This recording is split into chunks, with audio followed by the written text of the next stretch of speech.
Bruno forges on, unflappable. I feel very confident. I've got the power, the timing. The time is right to beat him. It's peak time. Though he may never reach the status of world champion, Frank Bruno has won the hearts of his countrymen. It's a plateau most fighters strive for their entire lives. And on this night of his life, at the age of 28, not having fought, as you see, in 488 days, Frank Bruno exits his dressing room and makes his way toward the ring. As he appears before this crowd, you will hear the cheers of more than 2,000 Englishmen who purchased tickets under the auspices of English promoter Jarvis Astaire, the man who had the original deal to host this fight in Wembley Stadium, and who have flown here to root for their man. Some think for only a brief period of time. I can hardly think of an American athlete who would get that kind of loyal following. But one of the interesting things about that loyal following is that many of them are betting against Tyson in some of the most, against Bruno, in some of the most curious betting I've ever seen. There's virtually no betting on who will win the fight. It's all on when the fight will end. And it's even money to end by the 3rd round. And many Britishers are betting against him. And this despite the fact that on the 2 occasions when he has been knocked out, it was in the 10th round against Bone Crusher Smith and the 11th round against Tim Witherspoon. Of course, everybody remembers the last fight, which was 91 seconds. And there comes the Gladiator. 242 days, 242 monumentally eventful days have passed in his life since the 91-second destruction of Michael Spinks. And Tyson dispenses with the towel with the hole in the middle of it and comes toward the ring in his typical fashion, already in a full frothing sweat and ready to go. And according to some financial records that were released in some court actions, he spent almost $200,000 on clothes last year, but obviously none of them on sweat socks or robes. This is the main event of the evening. 12 rounds of boxing for the undisputed heavyweight championship of the world.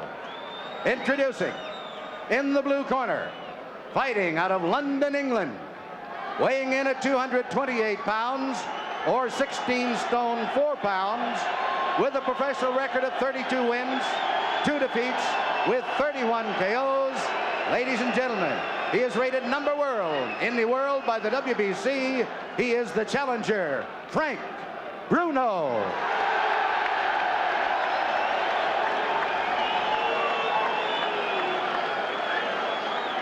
And in the red corner, from Catskill, New York, weighing 15 stone 8 pounds, or 218 pounds, he is undefeated in his professional career, 35 wins, 31 KOs. He is the undisputed heavyweight champion of the world, Iron Mike Tyson.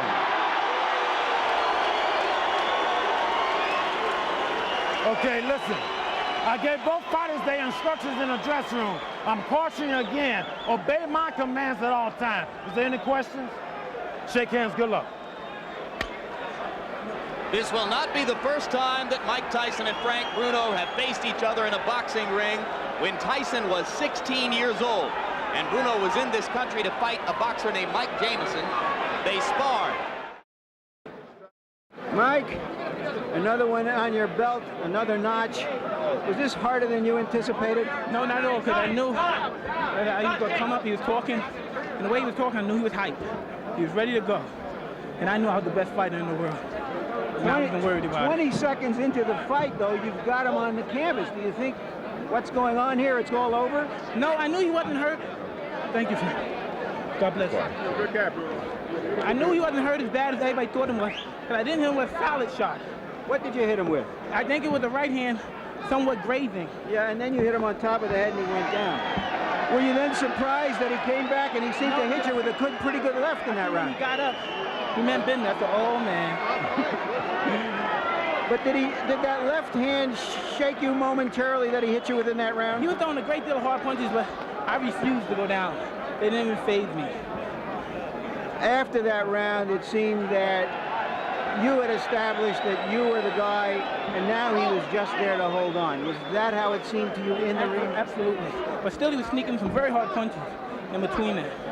So he was stronger than some people gave him credit for. Absolutely. Well, you have to think, when fighters come to fight the heavyweight champ of the world, like Ali, they automatically become better fighters. What happened in the 5th round that you saw? Was he? You knew that he was weakened enough after the 4th round that it was just a matter of time? Well, absolutely. I knew I was going to get him. All right. Memories of Bone Crusher Smith passed through my mind. A guy who hugged you for 12 rounds. Well, no, I knew he wasn't about the hugging for 12 rounds because he was trying to impress his Englishmen out here. And I'm just convinced, you know what I mean? These fellas, I dare them challenge me with their somewhat primitive skills. They're just as good as dead. So that, in effect, though, didn't this show how much you have improved since Bone Crusher Smith, that you could chop him down the way you did? Well, eventually, we have 12 rounds. Hopefully, I wish there were 15 rounds, but the rules prevailed for them to be 12, and we have to live by the rules. And I wasn't worried at all. So many months you haven't been in the ring. How does it feel to have finally got in here and do what you say you do best? It felt great. Being here and the people scream and yell, the people scream for him, it's motivating me more. What can you tell me what?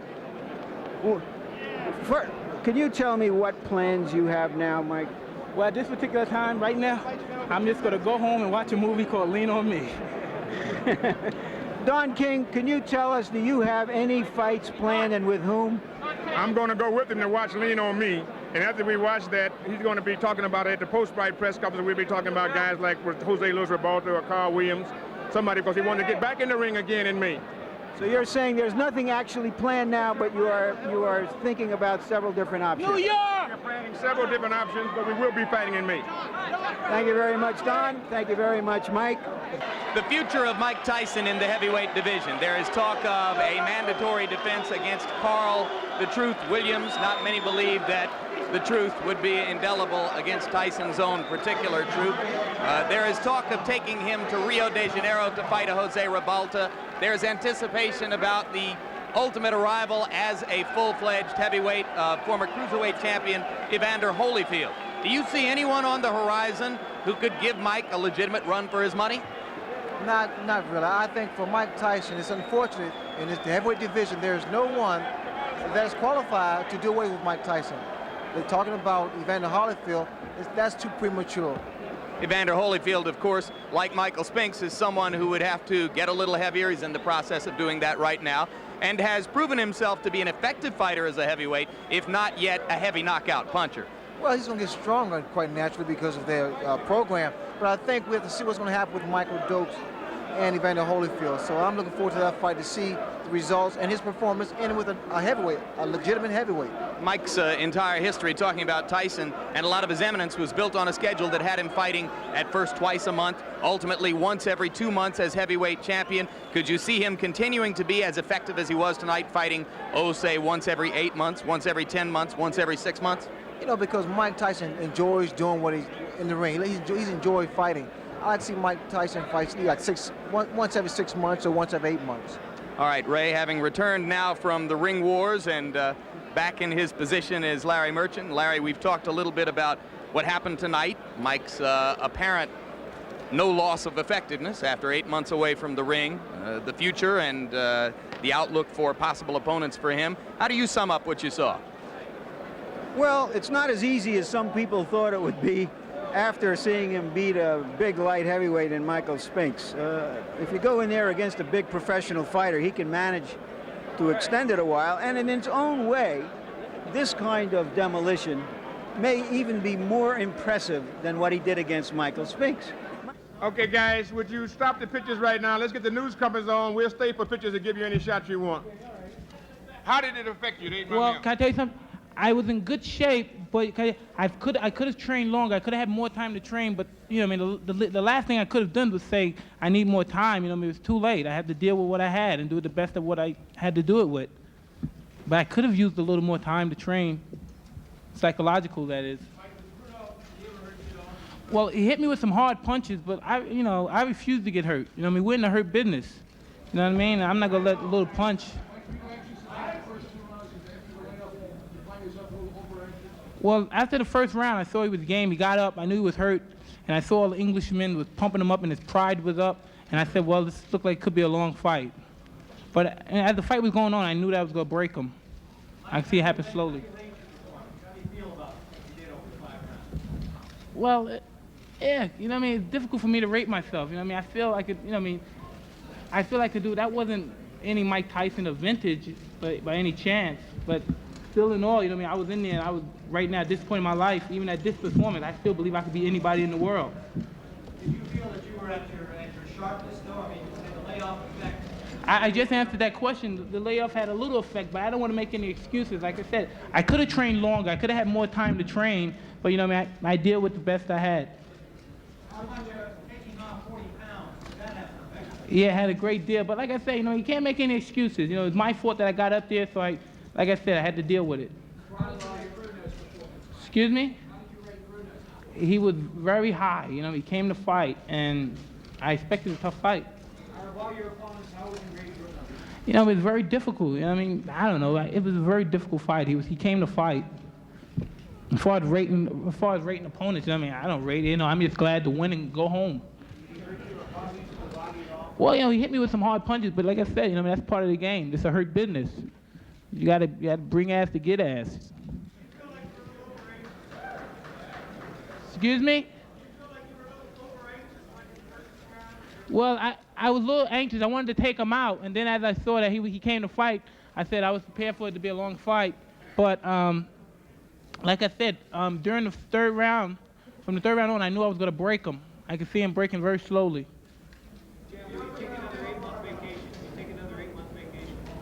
Yeah, tomorrow, starting tomorrow. I plan on fighting every 2 months or 8 weeks if I can.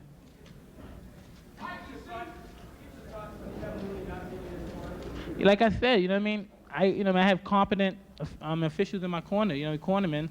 I was happy, and like I said, I got to go out there, I got to fight, and like I said, I basically know what to do. You know what I mean? I know what to do. When there's someone in there throwing punches at you, you know what I mean? It really doesn't matter who's in your corner. You just know you have to defend yourself. Say that once more? Well, you know, he was very strong, you know. It was funny that I couldn't get out of it, you know what I mean? I was trying to get out, and he was holding my head, and it felt like my head was coming off. He was pulling my head so hard. And it hurt my neck. Huh? I knew that he was going to be tough because I knew that he read the papers, and he was so psyched out, and as he said, this is a peak time to beat Mike Tyson. And I knew he had that in his mind. I knew he was serious to fight. I knew he came to fight. And I knew by him coming to fight, I knew eventually I would catch him. I knew he would run into something. Did he hit you harder than any heavyweights hit you so far? Well, he hit me pretty hard, yeah. Harder than Tucker? Huh? Well, yeah, that was the hardest punch. He hit me harder than Tucker. Mike, did becoming a Christian help you at all? Well, you know, that always helped me. You know, I throw Jesus Christ, my Lord and my Savior, right in front of me. He's my sword and my buckle. And he fights for me. Amen. Amen. I don't know, maybe Jose Revolta. You know what I mean? We're looking forward to him fighting next. You heard the champion say it. I work for him. If it's Jose Luis Revolta, then lean on me. Jack, we're going to see lean on me, and we get ready for Jose Luis Revolta.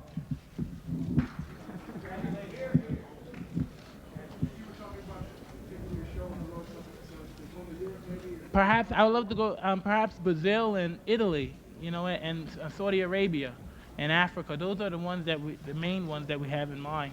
And Brunei. And Brunei? That's the one that's Sultan. Yeah. Yeah, but I thought that was Saudi Arabia. No, No, it's different. Yeah. Brunei is different from Saudi Arabia.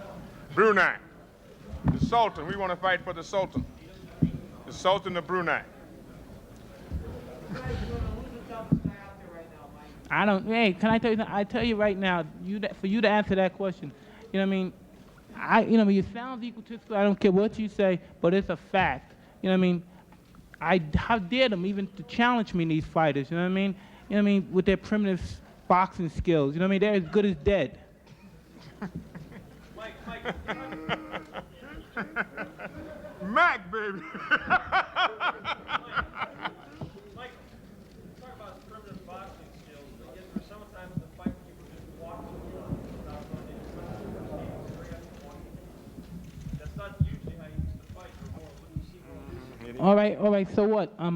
I made mistakes. I came in after 6 months, taking off 40 pounds. You know what I mean? If you really want to make excuses, you know what I mean? Got hit with hard punches, came back. Well, let's see what happens next time. That's my first comeback fight. There'll be other ones. And then, like I say, about you say primitive style, nobody could beat me. Holyfield, Williams, you bring them all. If I was them, their best bet to do, they should have just came to the fight with their note and pad and take lessons. Excuse me? Well, if you didn't know, the punch that set him up when he first got on the rope, I hit him with a left hook to the body, and I heard him grunt, and that was the punch that slowed him down. He didn't punch back after that, and that's when I finished with the combination. They were calm, more relaxed than I thought they were. You know, like, coming into the dressing room, I said, "Oh my God, I hope they don't start yelling it." But you know, they're very composed. You know what I mean? I didn't expect them to be that composed. They surprised me even. Yeah, Taylor Smith. Mike, with all what's gone on this past 8 months in your life, were there any doubts in your mind about this fight going in? I mean, forgetting the opponent, just thinking about yourself. No way. There's never any doubts in my mind because I'm the best in the world. Even though a lot of you don't like to hear it, it's facts. I'm the best. You know what I mean? Sometimes I don't want to believe it myself, but it's the truth. I'm the best.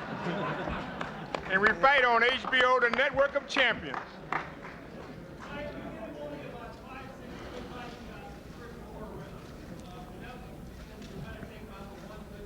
Like you said, I was kind of a little bit excited, and I wanted to get the fight over with. You know what I mean? But as the fight progressed, I slowed down a little, and I made my punches count. Well, he would have said punch to the body. You know what I mean? He would have said punch to the body more and did much. Well, they told me to punch to the body more too. It's just at the particular time, I just didn't do it. I was a little stubborn, and I tried to do it my way, which was successful, but it could have been more better. You know what I mean? I perform better when I listen, though. That's true.